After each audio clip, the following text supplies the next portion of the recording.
untuk pekerjaan ya, metode konstruksi untuk pondasi dalam.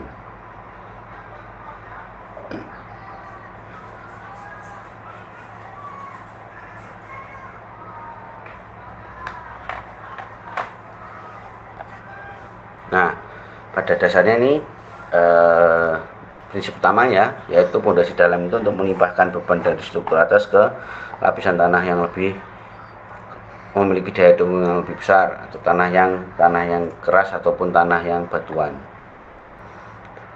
Nah, kalau dalam pekerjaan kemarin sudah saya jelaskan di kelas A dan B dan C, mungkin yang kelas D yang kemarin kosong, bahwasanya dari dua jenis pondasi yang kita kenal, pondasi pancang dan pondasi bor, itu memiliki metode yang berbeda. Nah, kalau pondasi bor itu seperti ini, kita harus mengebor terlebih dahulu dengan mesin bor sesuai dengan diameternya. Kalau diameternya besar, alatnya pun juga besar.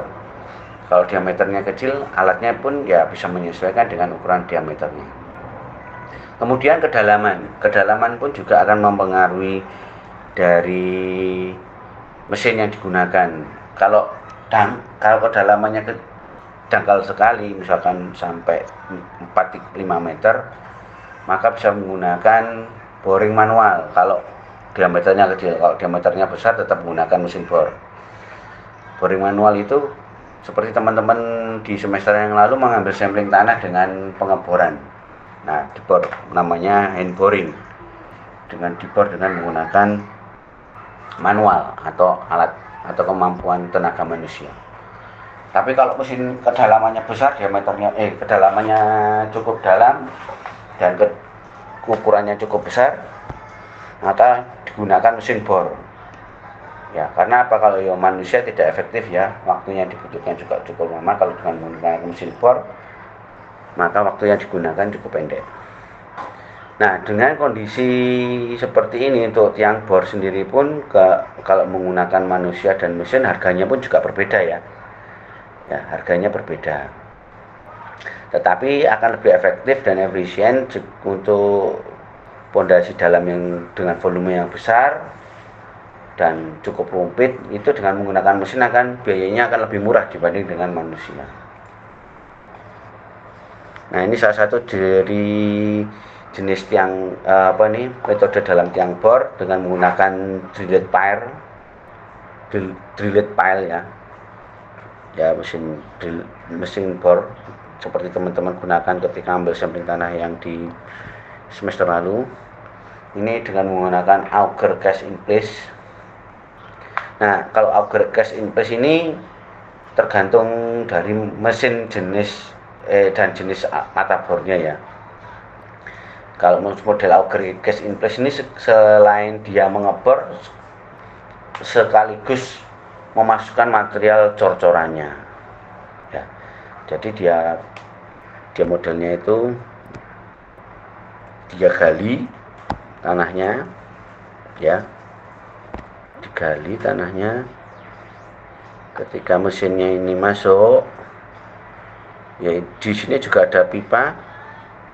Nanti ya setelah masuk semua, ketika diangkat sekalian dia memasukkan material cornya. Nah, di dalam hal ini berarti tulangan yang mau dimasukkan ke dalam ke dalam tiang bor pun harus sudah disiapkan ya. Artinya dicor terlebih dahulu, nanti tulangannya dimasukkan dengan menggunakan tower crane. Ini juga bisa. Namanya auger cast in place. Ya, pengeboran sekaligus pengecoran.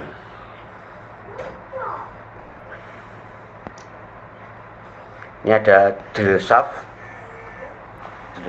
pile. Jadi tiang atau disebut dengan straws ya, atau tiang bor itu diameternya kan bisa besar tuh, bisa sampai 1 meter ya, sesuai dengan kebutuhan. Bisa besar sekali, bisa lebih dari 1 meter juga. Mesinnya pun juga akan besar, karena diameter dari mata bor pun juga akan besar ya, 1 meter. Nah, umumnya ini ya bisa digunakan sama tiang bor. Kalau tiang panjang tidak bisa pengecoran casing sebesar ini ya, kan cukup berat. apalagi nanti ketika dimasukkan itu juga akan kesulitan. Jadi paling mudah adalah pengecoran di tempat memang, atau disebut dengan tiang bor. Nah, precast konkret atau tiang pancang metodenya dengan ada dua ya, ada large displacement dan small displacement. Artinya apa? Artinya adalah alat pukulnya ini yang seperti kalau teman-teman belajar pemadatan itu ya, ada dua ya, standar dan modified. Ya, standar itu tinggi jatuhnya berapa, kalau modified tinggi jatuhnya berapa. Bedanya di situ. Artinya mesin yang dipakai untuk menumbuk atau memancang atau memalutkan tiang panjang ini ke dalam bumi ini juga berbeda-beda untuk tiang panjang. Nah, large displacement itu bisa kita kenal dengan nama drop hammer. Kalau small displacement kita bisa kenal namanya hidrolis. Ya, hidrolis. Nah, ini juga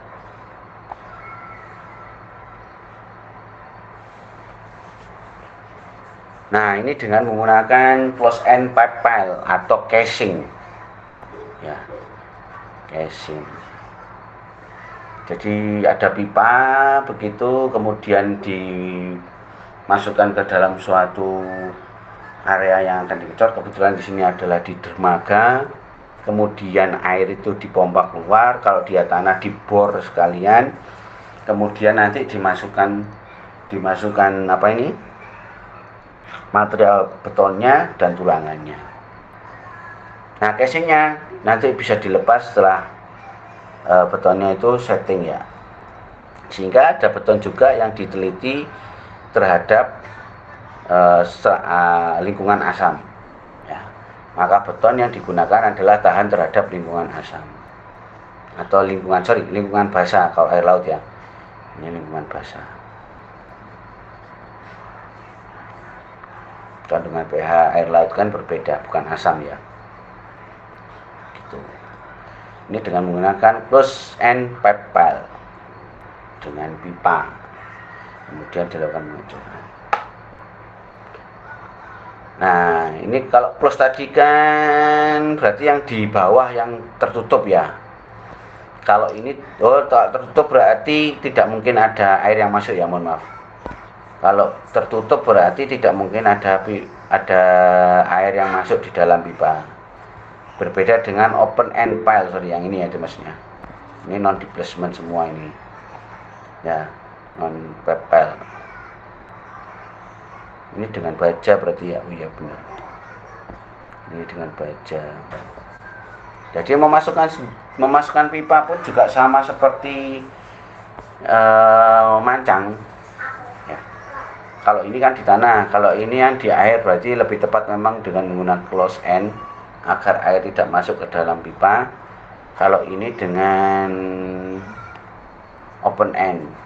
Nah, kalau close end pipe pile ini, ya mohon maaf tadi ada yang keliru, yaitu pipanya tidak bisa diambil.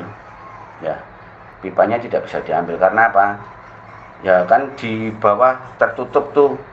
Ya, kalau ngambil gimana kan tidak bisa. Nah, ini bisa diisi dengan cor, ini kan dicor ini ya, atau tidak. Tapi kalau tidak bolong gitu bisa bahaya, yaitu berkarat ya. Interaksi baja dengan air laut juga akan menyebabkan karat juga. Nah, kalau di dalam tanah lebih tepatnya dengan open end pipe pile ya. Open end pipe pile berarti di ujung pipa itu terbuka, kemudian bisa dimasukkan. Jadi tanah yang ada di dalam sini nanti bisa dikeluarkan, dibor, kemudian dimasukkan pengecoran. Nah, casing ini bisa diambil. Nah, atau pipe ini bisa diambil, bisa tidak. Jadi untuk tiang bor sendiri kembali ke atas, ini ataupun ini ya, atau yang ini ya. Kalau yang ini masih memungkinkan tidak menggunakan casing. Terutama yang tiang bor di lead pile ini harus menggunakan casing. Atau menggunakan apa ini namanya, saya lupa, cairan larutan apa ya, saya lupa. Ini coba nanti tak carikan ya. Itu digunakan untuk menyelubungi semua sisi dinding dari tiang bor tadi yang sudah dibor agar tanah di dinding tadi tidak mengalami keruntuhan ya, jadi bisa di casing salah satunya.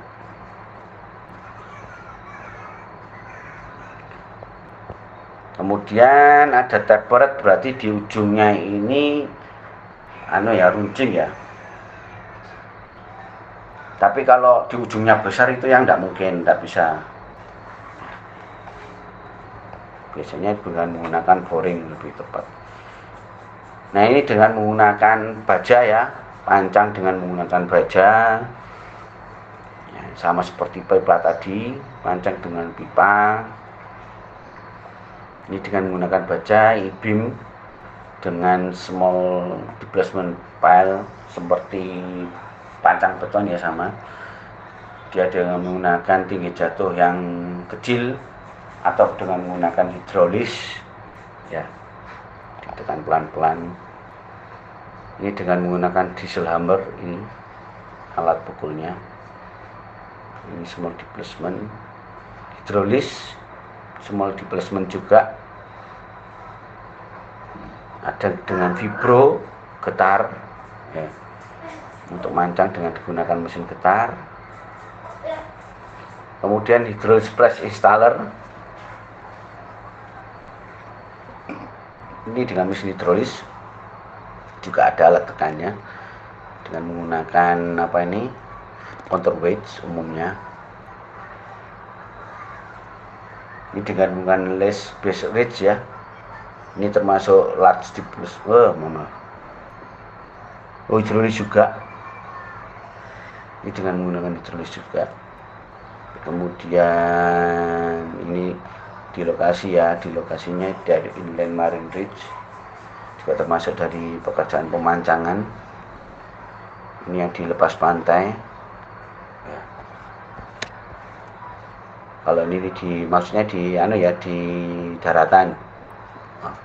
Ini pemancangan di daratan, pemancangan di pantai atau dermaga, dan ini di offshore atau di tengah laut.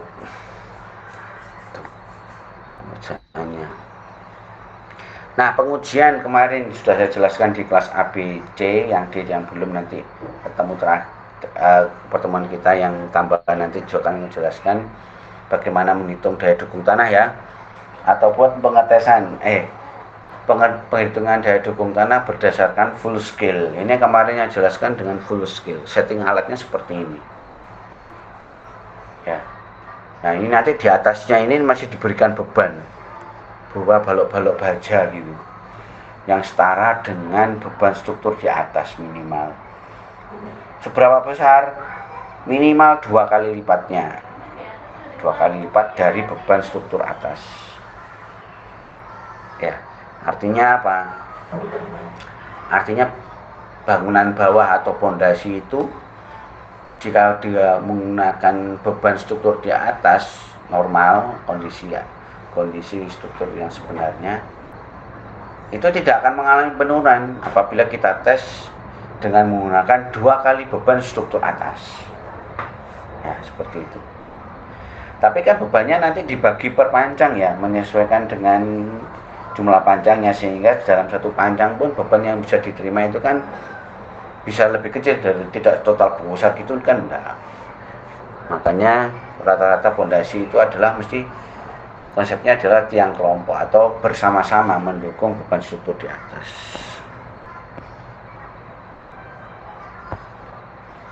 Nah, itu satu lagi, ini untuk metode metode pelaksanaan pada pondasi dalam. Nah, sekarang di tiang bor sendiri ya, konsepnya akan saya jelaskan seperti gambar yang sebelah kiri ini ya. Nah, ini jelas kelihatan, ini kecil sekali, mohon maaf, mungkin teman-teman bisa cari. Pada umumnya di dalam metode pelaksanaan tiang bor itu ya, penggalian, pengeboran ya, pengambilan tanah keluar, kemudian dimasukkan material baru dan diberikan tulangan. Jadi konsepnya drilling, reinforcing dulu boleh, atau concreting atau sebaliknya ada juga. Jadi di dalam metode pelaksanaan tiang bor, fondasi tiang bor itu ada beberapa macam ya. Yang pertama dengan metode kering. Metode ini digunakan apabila muka air tanah itu jauh dan sangat dalam, sehingga tidak akan mempengaruhi dari kedalaman fondasi tiang bor, tidak akan memberikan dampak. Contohnya ya ada rembesan air sehingga menyebabkan keruntuhan tanah ya, dan seterusnya. Kemudian juga ada casing method. Nah, casing method ini digunakan apabila tanah itu mudah longsor. Ya, misalkan tanah di bawah tanah di bawah kita itu adalah tanah berpasir. Ya, yang dia tidak memiliki kemampuan lekatan. Sehingga dia hanya memiliki kemampuan gesekan. Ketika di dalam kondisi dinding yang cukup vertikal itu kan menjadi titik lemah dari material pasir ya. Jadi dia tidak bisa, sehingga perlu dilakukan ditambahkan suatu casing. Atau dengan menggunakan bentonet ini. Nah, larutan tanah lempung bentonet ya, dinding-dinding tadi itu disemprot dengan bentonet, jadi nanti penuh ya, kemudian nanti dipompa lagi keluar. Sehingga dinding-dinding tanah pasir tadi itu tidak akan mengalami kelongsoran, atau disebut dengan metode wet atau slurry method. Wet method atau slurry method. Nah, cairan yang digunakan itu namanya cairan slurry ya, yang terbuat dari tanah lempung yang kandungannya mirip seperti lempung, yang disebut dengan bentonite atau larutan polimer. Nah, di dalam metode pelaksanaannya beberapa jenis peralatan pengeboran yang digunakan bermacam-macam ya. Tadi di awal-awal saya jelaskan ada drillet ya, ataupun auger. Nah, di sini ada yang namanya drilling auger dengan open helix, itu yang ini.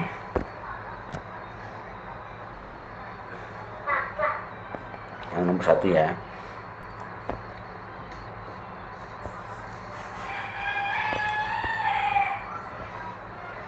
Ya, dengan open helix. Kemudian drilling auger dengan bucket ya. Jadi ada macam-macam ini ya. Kalau open helix itu kan sini ada di gambar sebelah sini, sebelah kiri. Jadi dia akan mengangkat hasil boringnya ke atas. Kalau dengan bucket berarti digali, bucketnya penuh, nanti diangkat, dikeluarkan, masuk lagi, begitu perlahan-lahan. Kalau open helix ya berarti harus dikeluarkan juga sama. Kemudian ada juga clamshell. Clamshell ini bawah ya seperti capit gitu ya, dicapit, masuk, keluarin, masuk lagi, capit, masuk, keluarin, ya kayak cangkul bego gitu ya modelnya, namanya clamshell atau soil cutting grabs ya, digunakan untuk penggalian secara vertikal. Nah, gambar potongannya seperti ini. Ada bucket barrel tadi ya, dengan bucket, ada flight auger open helix itu, kemudian dengan drilling shaft sama aja. Airlift drilling reverse circulation atau RCD itu nama alatnya juga sama. Nanti tergantung nanti kalau teman-teman setelah lulus S1 terus ikut yang nama pekerjaan strategis milik pemerintah yang dikerjakan salah satu perusahaan BUMN ya, misalkan apa mau ke IKN, kalau IKN-nya masih berlanjut ya monggo bisa juga ke sana ya, mencari pengalaman dan mencari ya tantangan di sana. Pekerjaan yang cukup besar misalkan membuat jembatan gitu ya, jembatan bentang panjang menghubungkan Kalimantan dan Sulawesi misalkan kayak gitu ya. Jadi peralatan-peralatan yang digunakan dalam metode konstruksi pun akan bermacam-macam, itu banyak sekali nanti. Artinya tantangan itu juga banyak nanti pekerjaan konstruksi di lapangan. Kemudian metode pelaksanaan pondasi tiang bor dengan menggunakan reverse circulation drilling atau RCD system. Nah, ini penjelasan sedikit dengan alat ini ya. RCD juga dengan airlift drilling, yaitu metode pengoboran menggunakan bor dinding ganda terdiri dari batang bor luar dan ban dalam. Ya, tabung dalam perlubang itu memungkinkan tanah dan batuan diangkut, ya. Kemudian ya dilakukan secara terus-menerus dengan kondisi stabil. Jadi alatnya settingnya seperti ini. Jadi alatnya masuk, ada mesin mata bor ini dikecil, kemudian ada pipa yang akan menyedot. Nah, ini dengan bantuan cairan itu akan lebih mudah ya, mengalirkan hasil pengeboran itu. Ya, di sini. Nah, ada rockbit, mesin rockbitnya, ada kompres air inlet valve-nya, kemudian ada airlift drilling pipe-nya, kemudian ada standpipe, ada kompresor air from compressor, dan ada penampungannya, dan ada air yang masuk lagi di situ. Ada air wheel-nya dan power shift rotary table-nya dan discharge-nya. Nah, ini kondisi di lapangan yang nanti bisa diperhatikan teman-teman. Alat drilling RCD-nya, mata bornya ini seperti itu ya, dan alat menghisapnya. Teman-teman nanti kalau misal pengalaman terus ada training pelatihan alat-alat berat gitu ya, kemudian bisa mengoperasikan ataupun bisa menguasai metodenya mengecek mesin-mesinnya. Kalau misalkan tidak bisa, kan ada teman mesin tuh ya, dari teknik mesin misalkan, kalau ada metode yang keliru atau sebagainya kan bisa menjadi pengawasan pelaksananya gitu. Jadi sepenuhnya alat ini bisa dikerjakan oleh beberapa lulusan, minimal sipil dan mesin, dan diploma dan sebagainya sebagai operator alat berat. Nah, seperti ini. Nah, ini metode pelaksanaan pondasi tiang bor. Nah, jadi nanti ketika di pelaksanaan teman-teman ya, di dalam metode pelaksanaan tiang bor itu yang harus dilakukan yang pertama ya surveying, penting ya, survei dulu, ditentukan titik-titiknya sesuai atau tidak ya, dari berdasarkan apa, dari BM ya, benchmark yang digunakan, sehingga titik-titik koordinatnya sesuai. Kalau tidak sesuai, bergeser, nanti akan menyebabkan analisis strukturnya berubah. Nah, itu juga harus dilakukan evaluasi kalau memang ada perubahan seperti itu.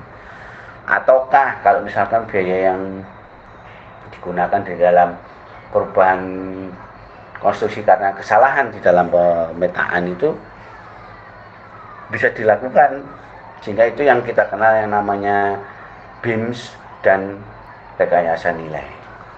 Artinya apa? Kalau kita melakukan rekayasa nilai itu, kita sudah punya produknya terlebih dahulu ya. Nah, gitu. Kembali lagi ke sini. Kembali ke di dalam pelaksanaan pondasi tiang bor pun, setelah surveying pun kita melakukan pengeboran, atau sebelum pengeboran ya, yaitu mobilisasi alat. Jadi titik-titik tadi sudah disesuaikan dengan kondisi perancangannya, kemudian kita datangkan alat-alat dari pengeboran ya. Kemudian direncanakan metode kerjanya. Ya. Jadi kalau misalkan teman-teman punya lahan yang berlokasinya sangat luas dan tidak beraturan, maka harus dilakukan yang namanya bagaimana membuat alur pengecoran yang efektif dan efisien. Ya, misalkan bangunannya seperti ini, menggunakan metode pondasi tiang bor. Maka contohnya ini ya. Maka dilakukan pengeboran modelnya misalkan searah jarum jam. Sehingga setengah pengeboran di sini, jadi kita tidak ngebor dulu semua, tidak. Jangan seperti itu.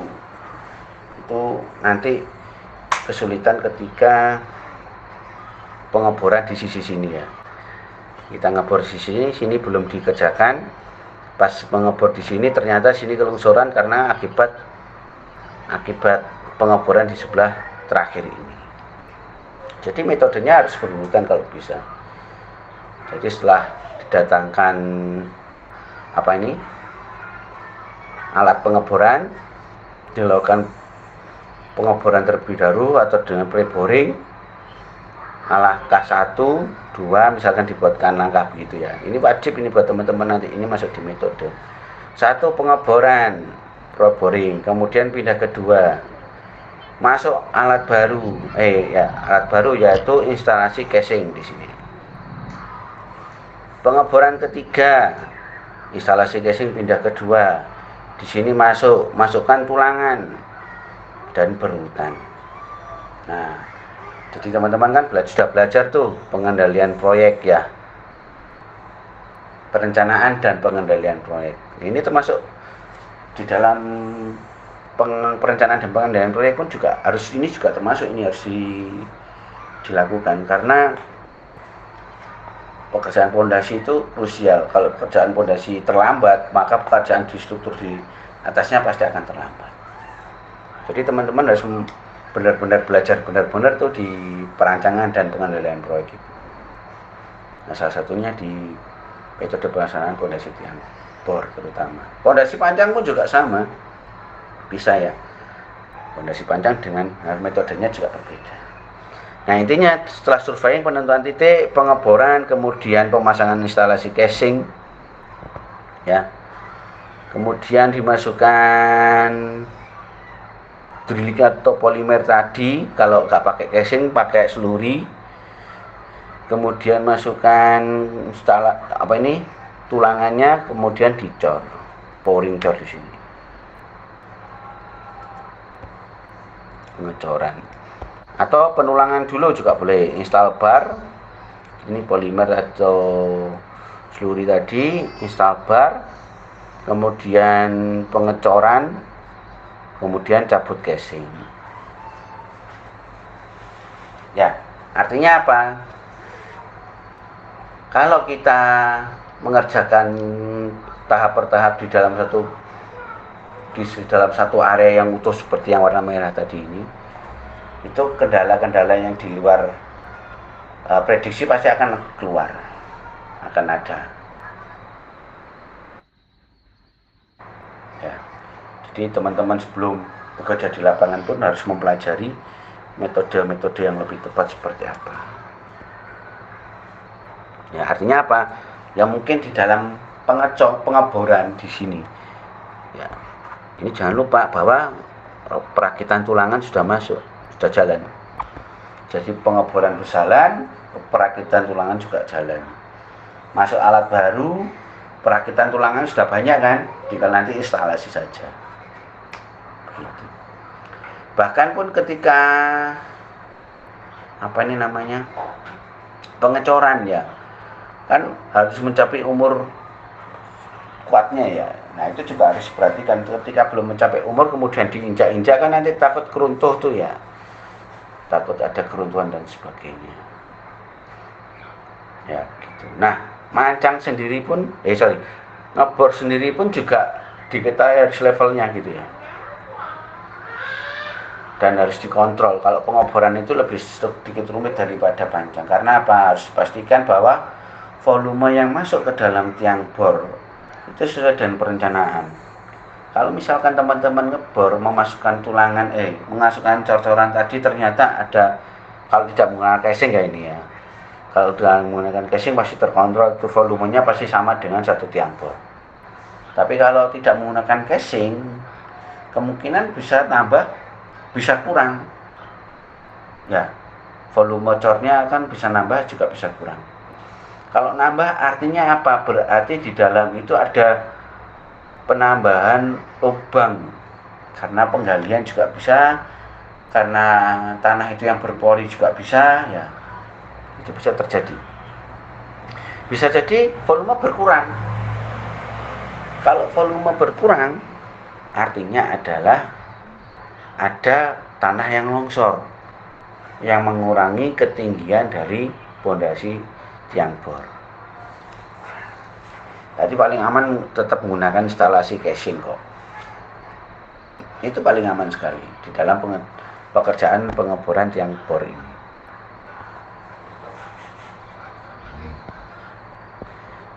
Nah, ini juga ini keterangan ini sebenarnya saya jelaskan secara detail sih. Ini penjelasannya saja, bahwasannya di sini setting up location dari titik bornya ya dengan total station, penjelasannya lebih detail ini ya. Kemudian masukkan ke dalam casing, setelah pengeboran masukkan casing ya, insert casing.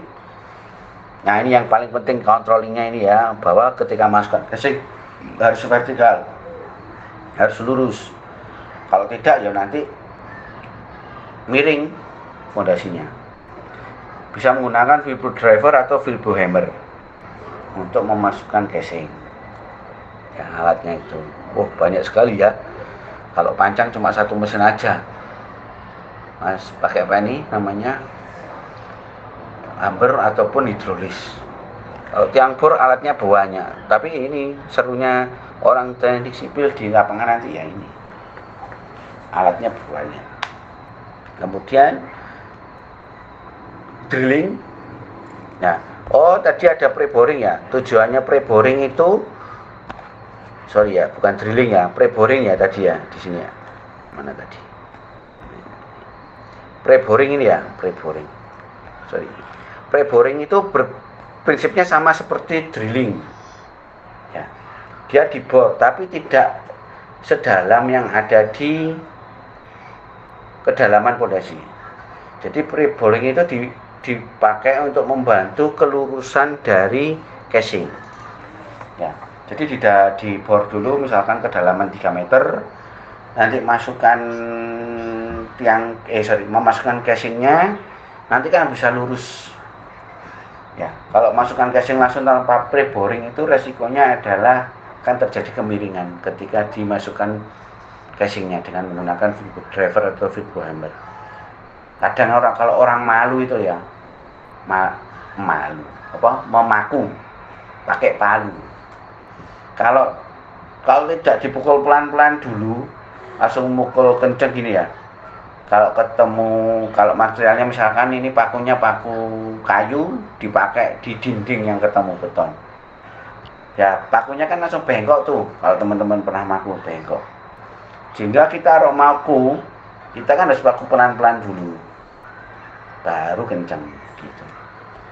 Prinsipnya sama ya, intinya sih analoginya seperti itu. Jadi pre-boring itu digali terlebih dahulu ya, biar untuk mempermudah masukkan casing. Nah, gitu ya. Nah, kemudian drilling. Jadi di dalam casing nanti digali itu, tanahnya digali dengan drilling. Tuh, berarti kemungkinan mesin drilling ketabrak dengan casing, Pak. Nah, sehingga ukuran, kalau misalkan diameter tiang bor kita itu butuh 1 meter, maka nyari casing yang ukurannya lebih besar dari 1 meter. Ya, jangan 1 meter, nanti mesin bornya kan nabrak dengan casing.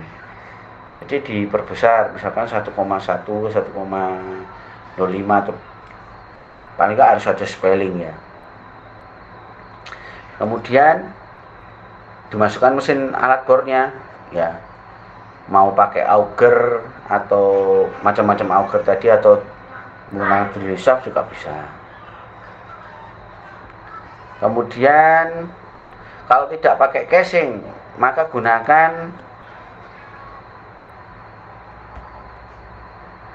slurry ya. Jadi tidak lagi casing, tapi langsung metodenya dengan di-boring, drilling. Setelah di-drilling nanti dimasukkan slurry. Atau ini ya, dengan menggunakan slim. Jadi kalau sudah di slurry atau menggunakan mud, kemudian nanti dikeluarkan itu slamnya atau slurry-nya. Nah, setelah itu masukkan tulangan dan kemudian insert tremie. Tremie itu ya alat buat ngecor ya. Tahu ya, tremie ya. Kalau belum magang sih juga belum tahu. Modelnya seperti bucket, kemudian ada selangnya begini. Nah, nanti bisa dimasukkan ke sini dari molen. Ini mesin molennya masuk sini, nanti ada tram pipe-nya ini dan trammingnya ini. Nah, tram pipe-nya nanti sampai kedalaman di tiang dalamnya atau tiang bornya, paling dangkal ya, kedalaman dasarnya tiang bor. Nah, nanti dimasukkan dan diangkat perlahan-lahan. Jadi tidak ngecor yang dituang begitu saja ya, tidak ya.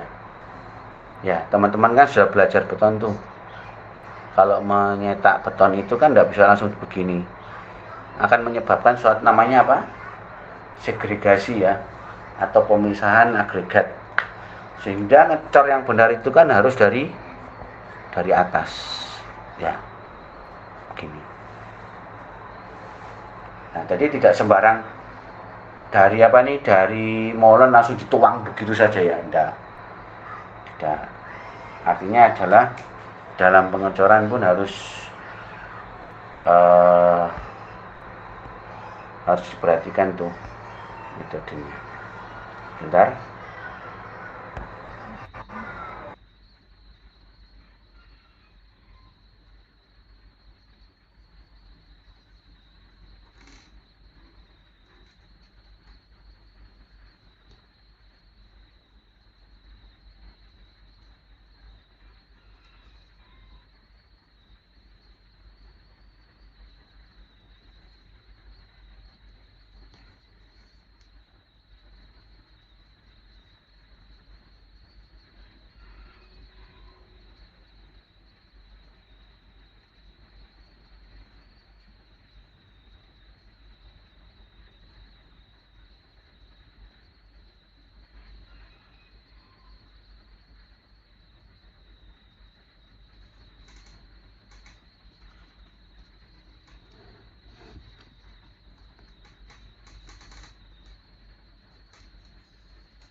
Oke, saya lanjutkan.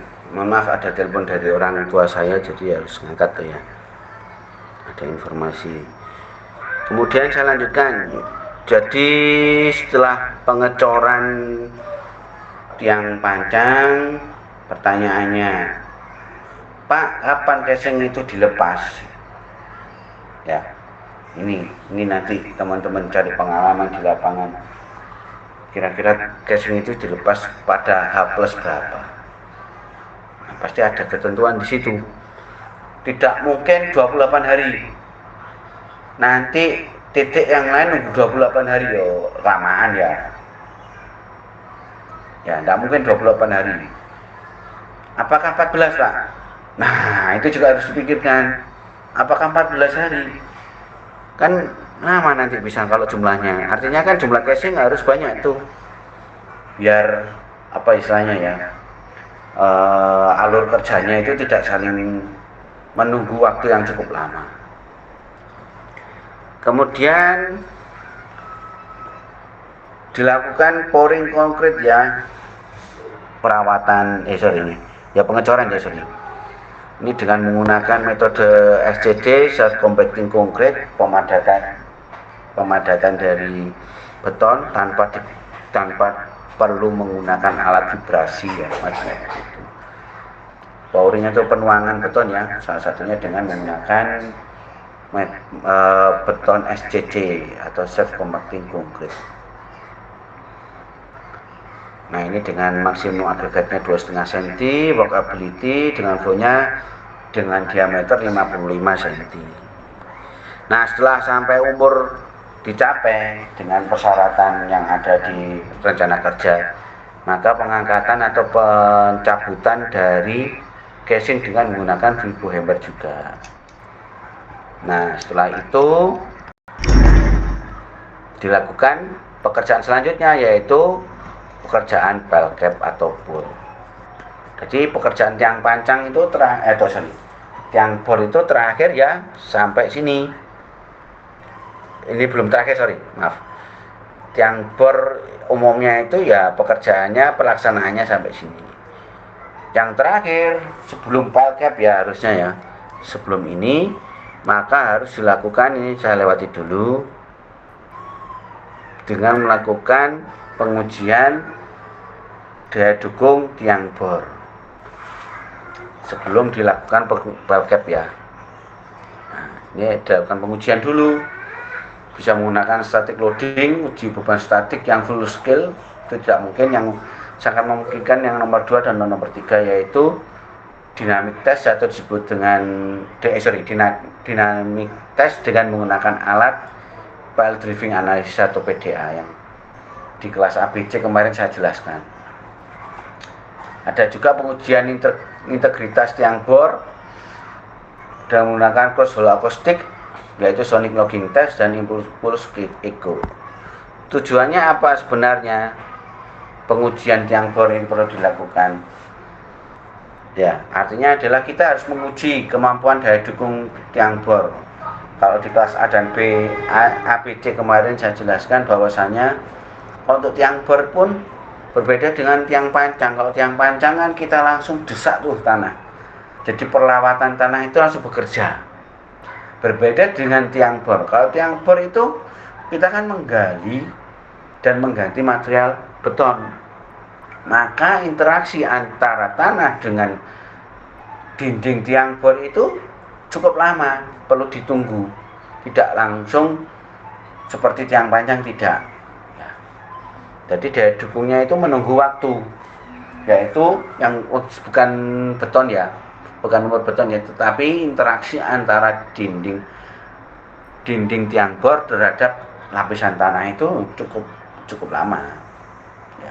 Sehingga perlu dilakukan uji pile driving biar mengetahui kemampuan daya dukungnya itu seberapa besar sih dengan menggunakan pile driving analysis. Kalau uji integritas, nah, artinya apa? Di sini ada gambarnya ini ya. Artinya beton itu keropos atau tidak, menggelembung atau tidak. Nah, ini keropos, bisa jadi ini ada keropos ya. Atau patah, major deflect. Ya, ini yang bagus. Atau menggelembung, maka perlu cek itu integritinya. Ya, kenapa kalau tidak ya akan memberikan daya dukung yang berbeda, tidak sesuai dengan teori nanti dalam menghitung daya dukung tanah. Nah, artinya adalah integriti itu adalah keseragaman ataupun ya istilah uniformity ya, seragaman dari beton itu atau kesatuan dari beton itu. Gitu intinya. Jadi perlu dilakukan pengujian. Kalau tidak ya nanti betonnya jelek. Nah, ini kalau pakai Osterberg load cell, prinsipnya dengan menggunakan metode pengujian uji beban statis. Ya, ada load cell dan sebagainya. Kemudian ini nanti baca sendiri. Kalau saya belum, ya prinsipnya sama seperti PDA sih. Cross hole sonic ini baca sendiri. Ini hasil pengujian yang harus dilakukan pada pengujian tiang bor ya.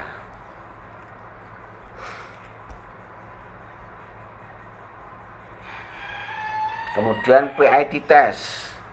Ini salah satu pengujian non destruktif test ya, yang bisa digunakan untuk fondasi tiang bor, yaitu dengan menggunakan uji gema sonik atau uji strain integritas rendah. Menggunakan sensor akselerometer di atas permukaan tiang bor yang mempermudah pembacaan gelombang ketika diberikan getaran di dalam tiang bor. Jadi prinsipnya itu seperti pembacaan gelombang ya. Ini prosedurnya nanti bisa dibaca. PID test seperti itu, seperti PDA juga sama, itu dengan menggunakan gelombang. Nanti balasan gelombang yang memantul di setiap material di tiang bor pun akan dibaca. Ini PID test. Jadi banyak sekali ya pengujian pondasi di lapangan. Pak, kalau tiang pancang masih perlu dengan menggunakan PDA test ataupun PIT test, bisa.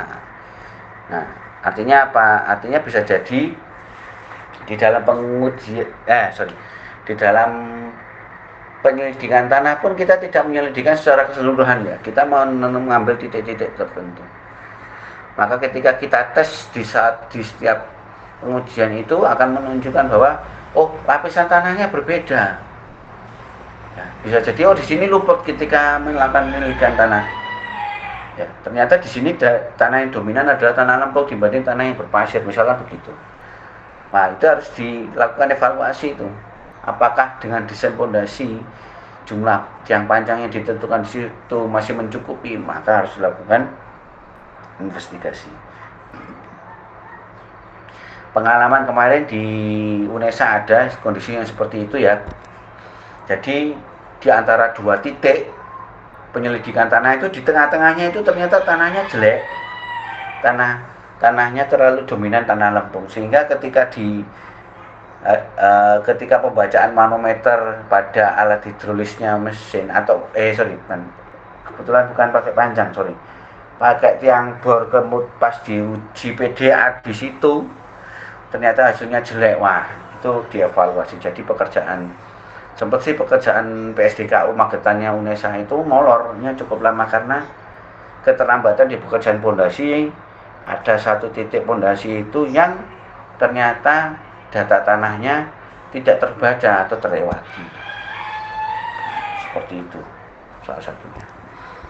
Nah, setelah dilakukan pemancangan, kemudian dilakukan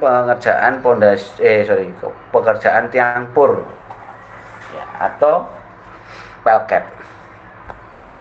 Yang jelas setelah dipancang tanah di sekitar setelah dibor pada tanah sekitar bor tadi itu digali.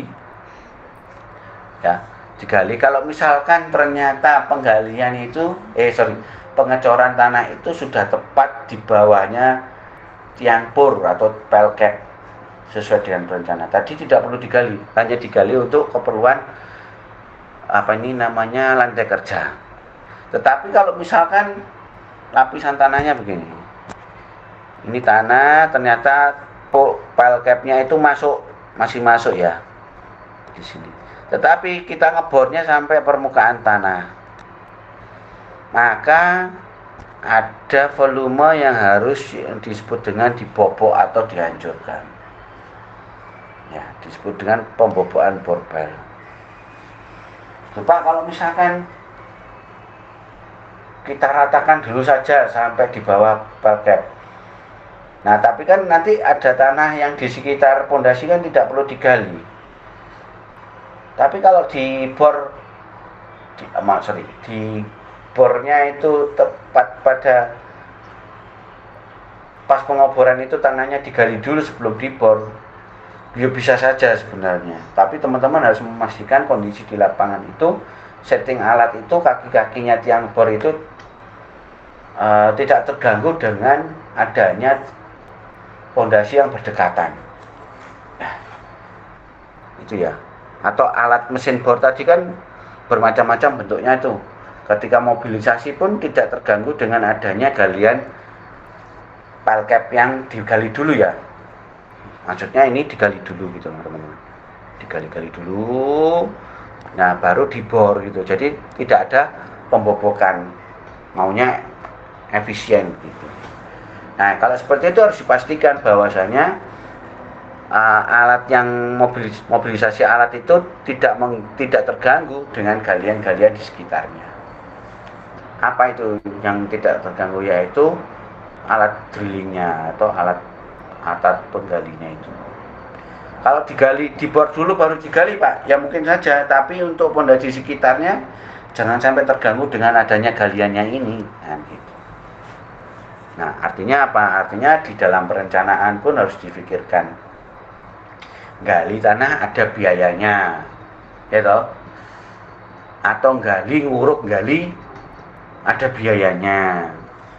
Ya, atau kayak gini, ditanam dulu, kemudian ada bobok. Bobok ini juga ada biayanya. Bagi seorang user, wah rugi ya aku ya, biaya pekerjaan yang wis dicor, lah kok dibobok. Nah, kalau seperti itu bisa dimasukkan ke overhead biayanya. Ya, jadi ada overhead. Mungkin teman-teman kalau di estimasi ya, mestinya sudah dijelaskan. Mata kuliah MK teman-teman di sini kan yang berbau MK itu kan banyak SKS-nya. Dibobok, kemudian dirakit tulangannya, jadinya nanti seperti ini, sebelah kanan ini. Ya, begitu. Nah, kemudian diberikan casing atau begesting untuk pengecoran pelcap. Kemudian, nah ini yang perlu diperhatikan adalah overlapping tulangan dari tiang bor ke dalamnya por itu juga harus sesuai dengan gambar atau perencanaan atau SNI. Nah, ini kalau pekerjaan yang lain. Ya, digali sekitarnya, dibobok, dikeluarkan tulangannya, ini yang nanti masuk ke dalam pelcap. Kalau yang tadi Pak, misalkan ini tidak perlu ada bobokan, berarti ketika masang tulangan ngecor tiang apa ini namanya, tiang bor itu tulangannya sudah ada overlapnya, ya, jadi tidak perlu dibobok. Jadi tulangannya harus ditambah overlapnya. Dan nanti akan mengganggu pekerjaan pasti. Kalau tidak, artinya teman-teman harus apa ini namanya? Jadi botolnya dilukai lagi, dipasukkan tulangan, kemudian digrouting. Itu juga bisa. Ini banyak sekali nih blogspot tentang teknik sipil, tentang metode pekerjaan tiang bor. Ini sudah lama ini metodenya ya. Oke, sampai sini ada yang ditanyakan. Jadi saya jelaskan teorinya terlebih dahulu. Untuk perhitungannya nanti insya Allah di minggu depan ketika kita ketemu di offline. Ada yang ditanyakan?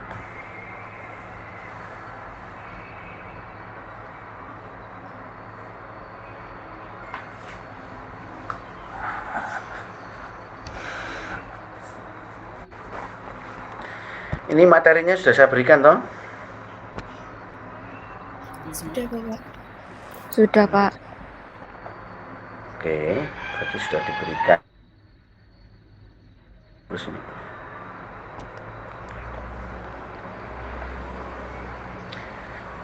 Nanti coba dibaca lagi ya link materinya. Kalau tidak ada pertanyaan, itu metode pekerjaan untuk pondasi tiang dalam dengan jenis tiang bor dan tahapan metode pelaksanaannya serta pengujian setelah pengecoran tiang bor. Ya, itu tujuannya semuanya ya biar mengontrol semua pekerjaan konstruksi itu terkontrol dengan baik sehingga bangunan yang berdiri di atasnya tidak akan mengalami keruntuhan atau kegagalan. Harapan saya teman-teman di sini kan ada transfer knowledge atau transfer education. Ya, di sini bisa memberikan wawasan pengertian ataupun teori dari pondasi tiang dalam. Semisal teman-teman mencari secara mandiri ya, mencari referensi yang lain ataupun pemateri yang lain, itu banyak di YouTube itu juga saya dapat inspirasi dari beberapa dosen yang membuat materi di YouTube ya. Salah satunya ya saya tampilkan barusan itu juga.